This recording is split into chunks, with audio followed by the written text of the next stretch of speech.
മഹിമ ആരുടെ കൂടെ അഭിനയിച്ചാലും അടുത്ത ദിവസം റൂമർ വരും. എനിക്കൊരു ടാലന്റ് ആയിരിക്കും അത്. നിങ്ങളുടെ പ്രണയത്തെ കുറിച്ചുള്ള ഒരു കോൺസെപ്റ്റ് കേൾക്കട്ടെ. ഞാൻ എവിടെയും പറഞ്ഞിട്ടില്ല എന്റെ ഷീനെ. ഉണ്ണി മൂന്ത നിങ്ങളെ കാണുന്ന എന്ത് സുന്ദരനാണ്. ആ മഹിമ എങ്ങാനും കെട്ടി എവിടെയെങ്കിലും അടങ്ങി ഒതുങ്ങി ജീവിച്ചൂടെ? ഞാനത് ഇടക്ക് പറയാറുണ്ട്. നല്ല കറക്റ്റ് ആണ്, എന്തിനാ ഇങ്ങനെ സൈഡിൽ നോക്കുന്നത്? എനിക്ക് കാണാൻ എന്താ ഗംഗോപാധി തേങ്ങ ഒഡസ്വാമി പറ. അത് ഞാനിട്ടൊരു പേരാണ്. ഈ ഷെയ്ൻ പറഞ്ഞ ഒരു കാര്യം എനിക്ക് ഇന്നും അതൊരു ഭയങ്കര എന്തൊരു സമസ്യയായിട്ട് കിടക്കുകയാണ്. എന്താണാവോ? Flash back. ഒന്ന് ചിന്തിച്ചു, ഈ 12 മാസത്തിന്റെ കലണ്ടർ ഒരു മനുഷ്യൻ ഉണ്ടാക്കിയോണ്ടല്ലേ ഈ മനുഷ്യന് 1 വയസ്സ് 2 വയസ്സ് എന്നൊക്കെ വെച്ച് കൂടി. അല്ലെങ്കിൽ ഈ മനുഷ്യന് എവിടെ വയസ്സ്? എന്റെ ഇന്നലെ കണ്ടുപിടിച്ചതാ ചേച്ചി. ഷെയ്ന്റെ ഫേവറേറ്റ് ഫുഡാണോ? എങ്കിൽ അതുപോലെയൊക്കെ തന്നെ. പിന്നെ ഷെയ്ൻ എവിടെയൊക്കെയോ രൺബീർ കപൂറിന്റെ ഒരു കട്ടുണ്ടല്ലോ. ഞാനിവിടെ തലകറങ്ങി വീഴുന്നു ചേച്ചി. മഹിമ ആരുടെ കൂടെ അഭിനയിച്ചു? പ്രഭാസ്. ഞങ്ങൾ നല്ല ഹൈറ്റ് ഡിഫറൻസ് ഇല്ലേ? പുഷ്പ 3 തിരിച്ചു വന്നിട്ട് ഷെയ്ന്റെ അടുത്ത് ചോദിച്ചു സൂപ്പ് വേണോന്ന് ചോദിച്ചു. വേണ്ട, ചായ എടുക്കണ്ടേ? വേണ്ടെന്ന്. അതെന്താണ് നിനക്ക് ചോറ് വേണ്ടാത്തെ? നീ ഉണ്ണടാ, മര്യാദക്ക് നീ ചോറ് തിന്നിട്ട് കല്യാണക്കുറി കാണിച്ചിട്ട് നിന്നെ ഞാൻ വിടുള്ള. ഒരു തുണി നനച്ചോണ്ട് അപ്പൊ ഷെയ്ൻ ഇങ്ങനെ ആ തുണി ഇങ്ങനെ തലയിൽ ഇങ്ങനെ ഷെയ്ൻ വെച്ചോണ്ടിരിക്കുക. അപ്പൊ പാർവതി ചേച്ചി മോനെ ഇങ്ങത്താ പാർവതി ചേച്ചി അത് വെക്കുക.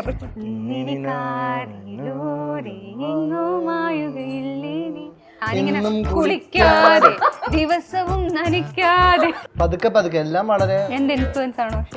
ഇയാളുടെ ഇൻഫ്ലുവൻസ് ഇൻഫ്ലുവൻസറോ ആയിപ്പോ.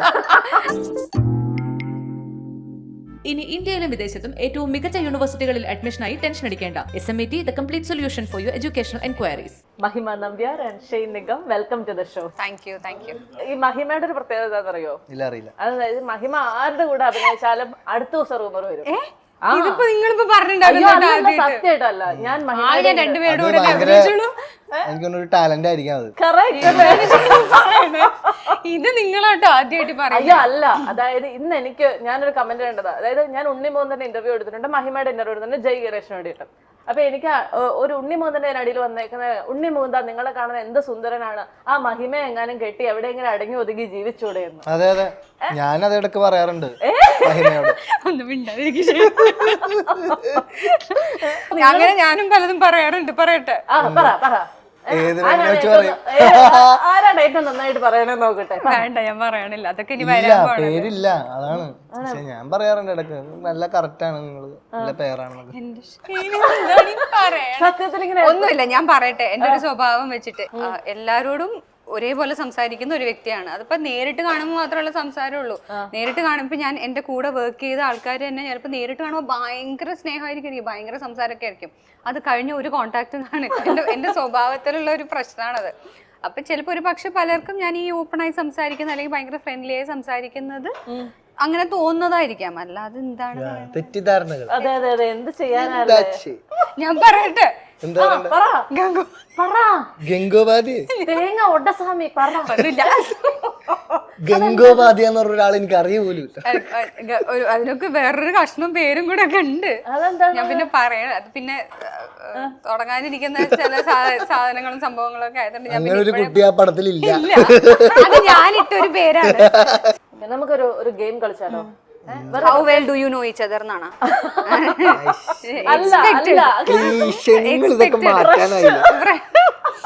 ഞാൻ അവിടെ വന്നിരിക്കട്ടെ. അങ്ങനെ അല്ലടാ, ഇന്നലെ കണ്ടുപിടിച്ചതാ ചേച്ചി. പറ ചേച്ചി. വേറെ അതായത് ഷെയ്നെ കുറിച്ച് ചോദിക്കുന്നത് ഷെയ്ന്റെ ഫേവറേറ്റ് ഫുഡാണോ? അല്ല, എങ്കിൽ അതുപോലെയൊക്കെ തന്നെ. ആ ചോദ്യം മാത്രം ഇപ്പൊ അതപ്പോ തന്നെ മായ്ച്ചോളാം. ആ ക്വസ്റ്റ്യൻ ഇല്ല, ഞാൻ ആദ്യം ചോദിക്കാൻ പോവാ. അതായത് ഷെയ്ൻ കൂടെ അഭിനയിച്ചാൽ ഏറ്റവും അടിപൊളിയാകും എന്ന് തോന്നുന്ന ഒരു ഫീമെയിൽ ലീഡ് ആർട്ടിസ്റ്റ് ആരാണ്? ഷെയ്ൻ ആലിയ ഭട്ട് നന്നായി ചേരും തോന്നുന്നു എനിക്ക്. ആലിയ ഭട്ടോ?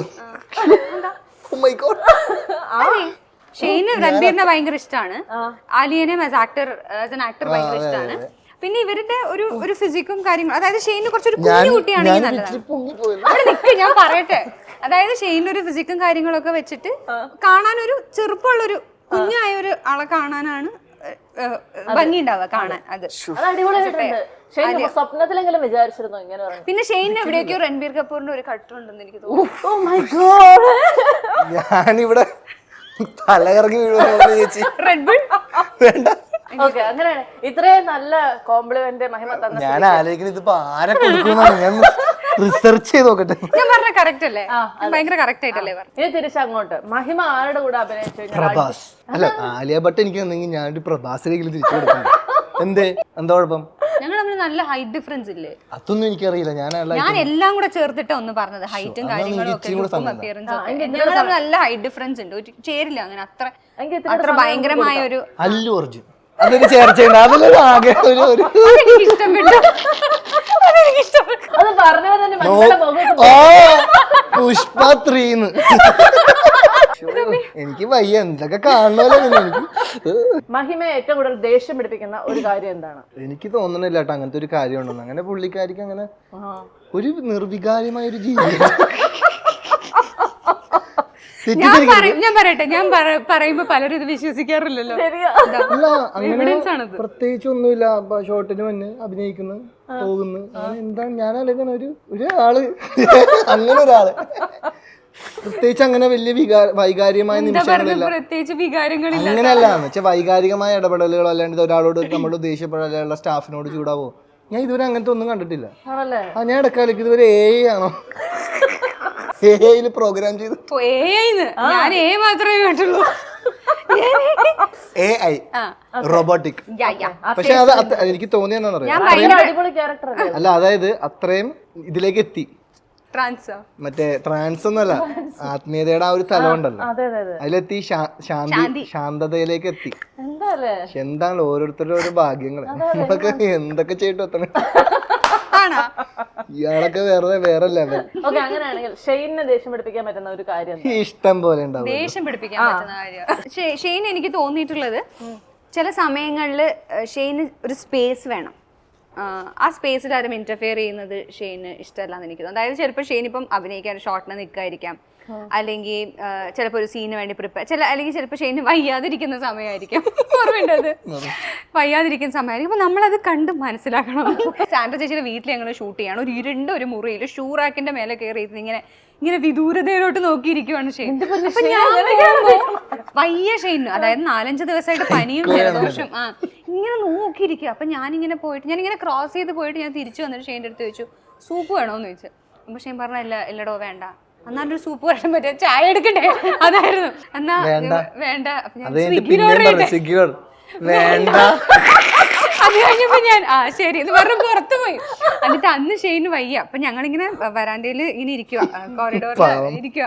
അപ്പൊ ഷെയ്ൻ ഒട്ടും വയ്യ. അപ്പൊ എന്റെ അപ്പുറത്താണ് പാർവതി ചേച്ചി. അപ്പൊ ഷെയ്ൻ ഒട്ടും വയ്യാതെ ആയപ്പം പാർവതി ചേച്ചി എന്തെന്ന് വെച്ചാൽ ആരോടോ പറഞ്ഞിട്ട് ഒരു തുണിയൊക്കെ നനച്ച്, ഷെയ്ൻ തന്നെ കൊണ്ടുവന്നാണോ എന്ന് അറിഞ്ഞൂടാ, ഒരു തുണി നനച്ചുകൊണ്ട്. അപ്പൊ ഷെയ്ൻ ഇങ്ങനെ ആ തുണി ഇങ്ങനെ തലയിൽ ഇങ്ങനെ ഷെയ്ൻ വെച്ചോണ്ടിരിക്കുക. അപ്പൊ പാർവതി ചേച്ചി മോനെ ഇങ്ങിത്താ പാർവതി ചേച്ചി അത് വെക്കുക. അപ്പൊ ഷെയ്ൻ ഇങ്ങനെ മാറ്റുന്നുണ്ട്, എനിക്ക് മുന്നിലിരുന്ന് കാണാം. അപ്പം പാർവതി അവൾ അടങ്ങിയിരിക്കും വെക്കട്ടെ എന്ന് പറഞ്ഞപ്പോ ഒരാൾ എഴുന്നേറ്റ് ഒറ്റ പോക്ക്, ഒറ്റ പോക്ക്. അപ്പൊ ചേച്ചി ഇങ്ങനെ മോനെ ഇത് വെച്ചിട്ട് പോടാന്ന് പറഞ്ഞ് ചേച്ചി പിറകെ പോയി. എനിക്ക് ഒന്നുമില്ല ചേച്ചി, കണ്ടിന്യൂസ് നൈറ്റ് പോണ്, പനി പിടിച്ചിരിക്കണം. അപ്പൊ എനിക്കെന്ന് വെച്ച് കഴിഞ്ഞാൽ ഒറ്റയ്ക്ക് ഇരുത്തിയും ഞാൻ ഓക്കെയാണ്, വേറെ പ്രശ്നമൊന്നുമില്ല. പക്ഷെ എനിക്ക് അപ്പൊ എന്നെ ഒരുപാട് സ്നേഹിക്കുമ്പോഴത്തേക്ക് എനിക്കത് എടുക്കാൻ അറിഞ്ഞൂടാ. വേണ്ട. മഹിമയ്ക്ക് ഒരു പാട്ട് ഡെഡിക്കേറ്റ് ചെയ്യാൻ പറഞ്ഞു കഴിഞ്ഞാൽ പാട്ട് നീലനിലവേ ഡെഡിക്കേറ്റ് ചെയ്താൽ നീലനിലവേ അതെന്തുകൊണ്ടായിരിക്കും അത് ഡെഡിക്കേറ്റ് ചെയ്യാൻ കാരണം? അതല്ലേ നല്ല 100 മില്യൺ വ്യൂസ് അടിച്ച പാട്ട്, ഞങ്ങൾ ഒരുമിച്ച് അഭിനയിച്ച ആദ്യത്തെ പാട്ട് 100 മില്യൺ അടിച്ചാൽ അത് ഡെഡിക്കേറ്റ് ചെയ്തോടെ? ഓക്കെ, ഡെഡിക്കേറ്റ് ചെയ്യാം. ഓക്കെ, അങ്ങനെയാണെങ്കിൽ ആ പാട്ട് പറയാൻ പാടില്ല, വേറെ പാട്ട് ഏതൻ പൂവേ. അടുത്ത പാട്ട് ഞങ്ങളുടെ പ്രൊമോഷൻ പോയി. എല്ലാരും പറയും കറക്റ്റ്, എനിക്ക് മനസ്സിലാവുന്നുണ്ട്. ആ പാട്ട് നിങ്ങൾ രണ്ടുപേരോടും പാടും. നീ എന്നുള്ളിൽ നിറം കൊണ്ടതെന്തേ നാളിന്നോളം കൊതിക്കാത്തതെല്ലാം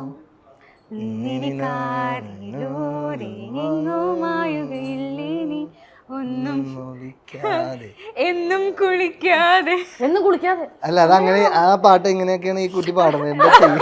അതായത് ഒന്നും ഒളിക്കാതെ പരസ്പരം മറക്കാതെ എന്നൊക്കെയാ. അപ്പൊ ഞങ്ങൾ ഈ സോങ് ഷൂട്ട് ചെയ്തോണ്ടിരിക്കുമ്പോ ഇത് റിപ്പീറ്റഡ് ആയി കേട്ടോണ്ടിരിക്കുക. അപ്പൊ എനിക്ക് ലിറിക്ക് പിടിക്കാൻ പറ്റണില്ല. അപ്പൊ ഞാനിങ്ങനെ കുളിക്കാതെ ദിവസവും നനയ്ക്കാതെ കുളിക്കുവാൻ ഓർക്കാതെ കടന്ന നാളുണ്ടോ നനയ്ക്കാതെ എന്താണ്ടൊക്കെ അങ്ങനെയൊക്കെ ഞങ്ങൾ ഇങ്ങനെ പാടി നടക്കുമായിരുന്നു. എന്നാലും ഞാൻ ചോദിക്കട്ടെ, അതായത് നമ്മൾ ഈ ലിറ്റിൽ ഹാർട്ട്സ് ആണ് സിനിമ എന്നുള്ളത് കൊണ്ട് നമ്മുടെ ഹാർട്ടിൽ ഒരു ലിറ്റിൽ സ്പേസ് കൊടുത്തേക്കുന്നത് ആർക്കാണ്? ഷെയ്ന്റെ ലിറ്റിൽ അല്ല, ഒരുപാട് വലിയ ഹൃദയത്തിൽ ഒരുപാട് വലിയ സ്പേസ്, ഒരുപാട് പേർക്ക് സ്പേസ് കൊടുക്കുന്നു. ഇവിടെ കൊള്ളാലോ അത്. എന്നാലും ഏറ്റവും പ്രൊമനന്റ് ആയിട്ടുള്ള സ്പേസ് കൊടുത്തേക്കണ ആർക്കാണ്? ഉമ്മച്ചിക്ക് ആണ്. മഹിമയാണെങ്കിലോ? എന്റെ ഫാമിലിക്ക് ആണല്ലേ? എന്ത് ബുദ്ധിപരമായിട്ടല്ലേ മഹിമ? അതെ, ഷെയ്ൻ ഉത്തരം പറയുമ്പോ അത് ചെയ്തു, ഞാൻ ബുദ്ധിപരമായിട്ട്. നിങ്ങളിങ്ങനെ ഈ ചില അസംഷൻസ് ഒക്കെ വിചാരിച്ച കാര്യം പറയട്ടെ. ഈ ശോഷ എന്നുള്ള പേര് പറയാൻ ഭയങ്കരമായിട്ട് ബുദ്ധിമുട്ടിയായിരുന്നു ഷെയ്നെ. അതെങ്ങനെ ചേച്ചിക്ക് മനസ്സിലായി? എനിക്ക് ഭയങ്കര ബുദ്ധിമുട്ടായിരുന്നു. അത് മാത്രമല്ല ഞാൻ ഡബ് ചെയ്യുമ്പോഴേ ഇപ്പോഴും വരില്ല, ഷാ വന്നില്ല. അതെ, എന്നിട്ട് അത് ഒരു 10-20 തവണ ശോഷ ശോഷ ശോഷ എന്ന് എടുത്തിട്ടാണ് ഏതോ ഒരു ഷാ കറക്റ്റ് ആയിട്ട് കിട്ടിയത്. ഞാൻ പറയുമ്പോ സായിനോട് ചേർന്ന് എന്തോ ഒരു ഇതായി പോണം. ദോശയല്ല, ആ ദോശ പറയുമ്പോ ശരിയാവുണ്ട്, ശോഷ എന്ന് പറയുമ്പോ എന്തോ ആണ്. ഭയങ്കരമായിട്ട് ബുദ്ധിമുട്ടായിരുന്നല്ലേ? പക്ഷെ ഈ മഹിമയില് ഇത്രയും ദിവസം ഒരുമിച്ച് അഭിനയിച്ച ഒരു കോ ആക്ടറില് ഷെയ്ന് ഏറ്റവും ഇഷ്ടപ്പെട്ട ഒരു ക്വാളിറ്റി എന്താ? നല്ല ഡെഡിക്കേറ്റഡ് ആണ്. അതാണ് എനിക്ക് തോന്നിയ ഒരു ക്വാളിറ്റി. അത് ടീം പ്ലെയർ ആണ്, എല്ലാവരുടെയും കൂടെ നിന്ന്. മഹിമയിൽ ഇഷ്ടപ്പെടാൻ ഞാൻ കാര്യം എന്താണ്? ഞാൻ പോട്ടെ, ഒന്നും തോന്നിയില്ല ചേച്ചി. അങ്ങനെ പറയല്ലേ? ഞാൻ പറയാം. ചില കാര്യങ്ങള് ഷെയ്ൻ ഭയങ്കര ബ്ലണ്ട് ആയിട്ട് പറയും. നമുക്ക് കേൾക്കുന്ന ചിലപ്പോ ഷെയ്ൻ അപ്പൊ തന്നെ അത് വിട്ട് കളയും, അത് പറഞ്ഞു കഴിഞ്ഞത് വിടും. അത് ചിലപ്പം അത് ആ രീതിയിൽ ഈ ഷെയ്ൻ പറഞ്ഞ ഒരു കാര്യം, അതായത് ഞാൻ ആദ്യമായിട്ട് ഇന്റർവ്യൂ തുടങ്ങിയ കാലഘട്ടത്തിൽ ഷെയ്ൻ ഇന്റർവ്യൂ എടുത്തപ്പോ ഷെയ്ൻ പറഞ്ഞ ഒരു കാര്യം എനിക്ക് ഇന്നും അതൊരു ഭയങ്കര എന്തൊരു സമസ്യയായിട്ട് കിടക്കുകയാണ്. അതെന്താന്ന് പറയട്ടെ? എന്താണാവോ? നമുക്ക് എങ്ങനെയാ പ്രായം വരുന്നത്? ഈ കലണ്ടറും സമയവും ഒക്കെ ഉള്ളതുകൊണ്ടല്ലേ? കറക്റ്റ് അല്ലേ? ബേസിക്കലി ഞാൻ അതിൽ നിന്ന് ഉദ്ദേശിച്ചത്രേ ഉള്ളൂ. പ്രായം നമ്മൾ കാൽക്കുലേറ്റ് ചെയ്യുന്നതിൽ അർത്ഥമില്ല. അത് നമ്മുടെ ഉള്ളിൽ നിന്നുള്ള ബേസിക്കലി നമ്മുടെ വൈബാണ് നമ്മുടെ പ്രായം എന്നാണ് ഞാൻ ഉദ്ദേശിച്ചത്. ഞാൻ ഓരോ ആൾക്കാരെ കുറിച്ച് ചോദിക്കാം, അവരെ കുറിച്ച് നിങ്ങൾ നോട്ടീസ് ചെയ്ത ഒരു പ്രത്യേകത എന്താണെന്ന് പറയണം. സാന്ദ്ര ചേച്ചി. ചേച്ചിയില് അത് ബേസിക്കലി ഇത്ര സംഭവിച്ചുള്ളൂ. ആദ്യത്തെ ഒരു ഷെഡ്യൂളില് ഞങ്ങൾക്ക് അത്യാവശ്യം ടൈം എടുത്താണ് സീനുകൾ ചെയ്തത്.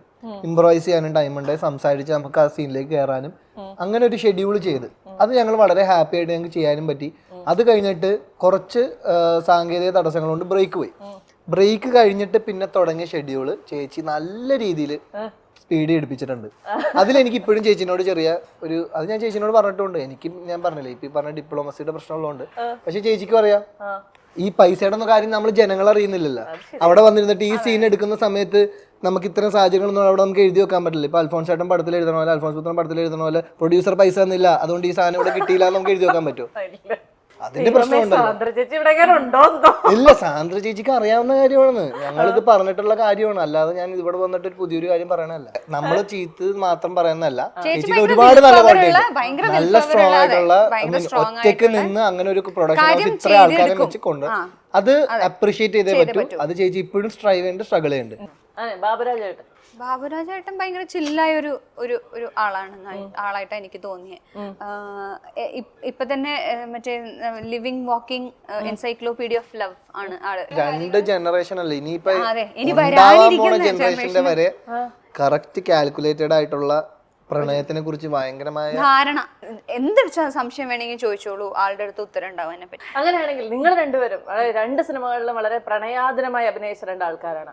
നിങ്ങളെ കുറിച്ചുള്ള നിങ്ങളുടെ പ്രണയത്തെ കുറിച്ചുള്ള ഒരു കോൺസെപ്റ്റ് കേൾക്കട്ടെ. ചില സാഹചര്യങ്ങളിൽ ചില വൈബുമായി കണക്ട് ആവും, ചില ആൾക്കാരുമായിട്ട് നമ്മൾ യാത്ര ചെയ്യും. നമ്മൾ പല ഐഡിയാസും ക്രൈറ്റീരിയാസും ഒക്കെ വെച്ചിട്ടുണ്ടാവും, ഇങ്ങനെയുള്ള ആള് വേണം, ഇങ്ങനെയുള്ള ആള്. പക്ഷെ നമ്മൾ അതിനൊക്കെ ഭയങ്കര ഓപ്പോസിറ്റ് ഉള്ള ഒരാളോടായിട്ടായിരിക്കും ചിലപ്പോൾ നമുക്ക് ഇൻസ്റ്റന്റ്ലി നമ്മൾ കണക്ട് ആയി പോകുന്നു, അല്ലെങ്കിൽ നമുക്ക് ആ ഒരു സ്നേഹം തോന്നുന്നു. ശരിയാണ്, എനിക്ക് തോന്നിയിട്ടുണ്ട്. നമ്മൾ വിചാരിക്കുന്നൊക്കെ വെറുതെയാ. നമ്മൾ ഇങ്ങനെ മനസ്സിലൊക്കെ ഇങ്ങനെ ധാരണകളൊക്കെ വെക്കും, ഇങ്ങനെയുള്ള ഒരാൾ വേണം, ഇതായിരിക്കും എന്നാലേ ഞാൻ ശരിയാവുള്ളൂ, സെറ്റ് ആഗ്രഹം ചോദിച്ചോട്ടെ. അങ്ങനെ ഓരോ ധാരണകളൊക്കെ വെച്ചേക്കുന്നത് എന്തൊക്കെയാണ്?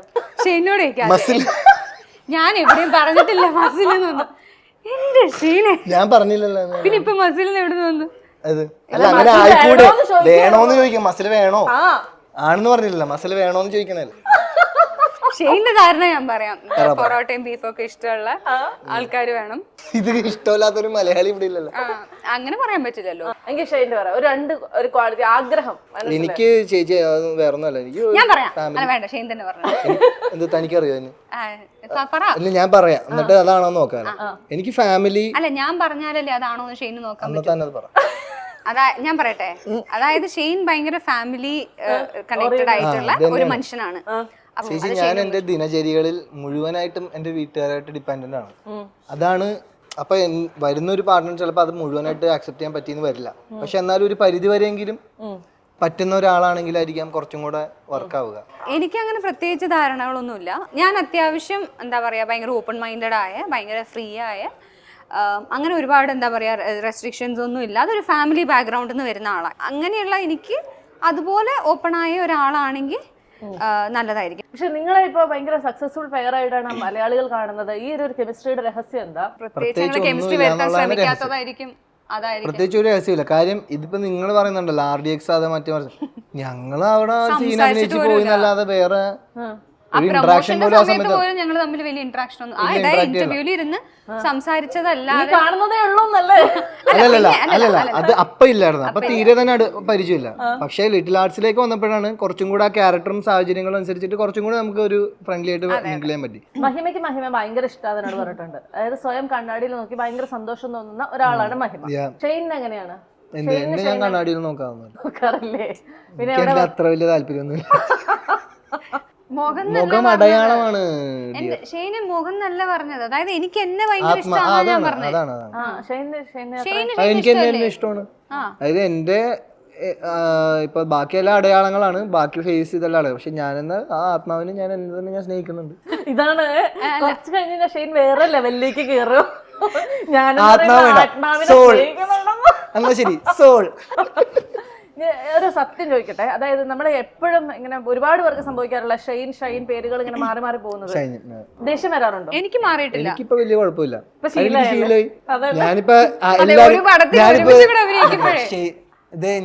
ആദ്യം പറയും ഷൈൻ എന്ന് പറഞ്ഞ് വിളിക്കുമല്ലോ. അപ്പൊ നമ്മള് അല്ല ചേട്ടാ ഷൈൻ, ഓക്കെ ഓക്കെ ഷൈൻ വരുന്നു, പിന്നെയും പറയുമ്പോ എനിക്ക് പിന്നെ ഇവരോട് പറഞ്ഞു. എനിക്കെന്ന് പറഞ്ഞാൽ ഞങ്ങൾ ഒരു സിനിമയിൽ ഇവർ രണ്ടുപേരും കൂടെ അഭിനയിക്കുമ്പോ ഇവരിങ്ങനെ പറയുമല്ലോ. അപ്പൊ ഷെയ്ൻ വരുന്നു, ഷെയ്നാ അല്ല ഷൈൻ വരുന്നു, ഷൈനോ ഇല്ല ഷെയ്ൻ. ഇത് കൺഫ്യൂഷൻ എല്ലാവർക്കും നടക്കും.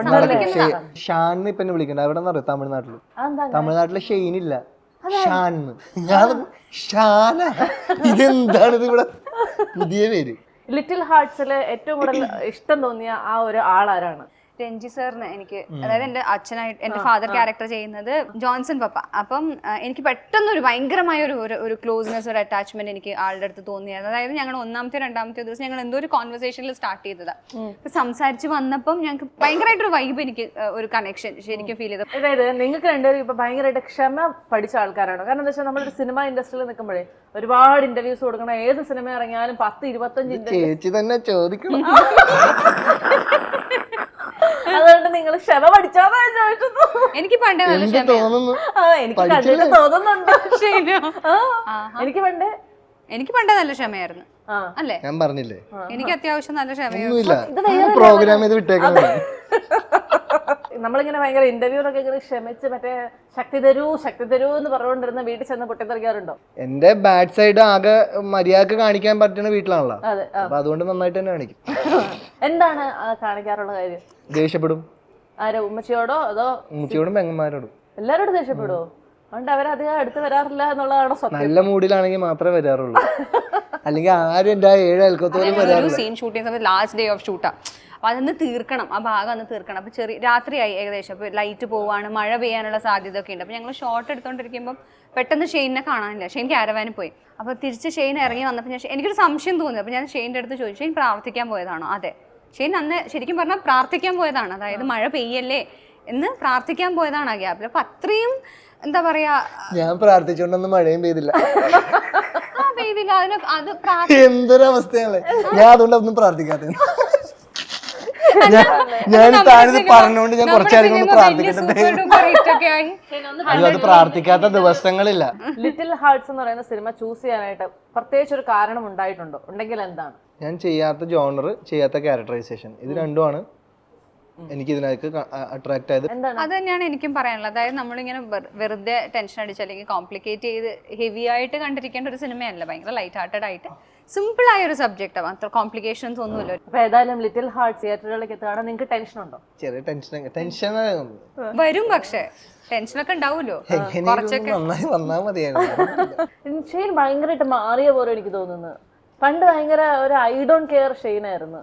ഇപ്പൊ അല്ല അതെന്താന്നറിയോ, കെയർഫുൾ ഷെയ്ൻ. അല്ലല്ല മനുഷ്യനല്ലേ ജീവിതം പഠിപ്പിക്കും. കുറെ കാര്യങ്ങളൊക്കെ നമ്മൾക്ക് കൺട്രോൾ ചെയ്യാൻ പറ്റുന്ന കുറെ കാര്യങ്ങളുണ്ട് ജീവിതത്തിനോട്, അല്ലെങ്കിൽ നമുക്ക് റിയാക്ട് ചെയ്യാൻ പറ്റുന്നത്, അവിടെ നമുക്ക് കൺട്രോൾ ചെയ്യാൻ പറ്റുള്ളൂ. അങ്ങനെ ഒരുപാട് കാര്യങ്ങൾ തിരിച്ചറിഞ്ഞപ്പോഴത്തേക്കും കുറേയും കൂടെ ഞാൻ ശാന്തമായ ഒരു അറ്റ്മോസ്ഫിയറിലേക്ക് മാറി. വളരെ സ്ലോ ആയി, സ്പീഡായിട്ടുള്ള ഡിസിഷൻസ് എടുക്കൽ നിർത്തി. പതുക്കെ പതുക്കെ എല്ലാം വളരെ എന്റെ ഇൻഫ്ലുവൻസ് ആണോ? ഇയാളുടെ ഇൻഫ്ലുവൻസ് ഇൻഫ്ലുവൻസറും ആയി ഇപ്പൊ. അല്ല എനിക്ക് ഭയങ്കര നിർവികാരമൊക്കെയാന്ന് പറഞ്ഞല്ലോ. നിർവികാരമൊന്നുമില്ല, വികാരമൊക്കെ നല്ലതാണ്. പിന്നെ വികാരമില്ലേ മനുഷ്യനുണ്ടാ ചേച്ചി, മനുഷ്യൻ പോയില്ലേ, ഇതൊന്നും കാര്യമൊന്നുമില്ല. അപ്പൊ എന്തായാലും കാര്യങ്ങളൊക്കെ അടിപൊളിയായിട്ട് മാറട്ടെ. നിങ്ങളുടെ ആ ലിറ്റിൽ ഹാർട്ട് വലിയ ഹാർട്ടായിട്ട് വലിയൊരാൾക്ക് സ്ഥലം കൊടുക്കാൻ സാധിക്കട്ടെ. All the very best and thank you so much. ഇനി ഇന്ത്യയിലും വിദേശത്തും ഏറ്റവും മികച്ച യൂണിവേഴ്സിറ്റികളിൽ അഡ്മിഷനായി ടെൻഷൻ അടിക്കേണ്ട. SMET, the complete solution for your educational enquiries.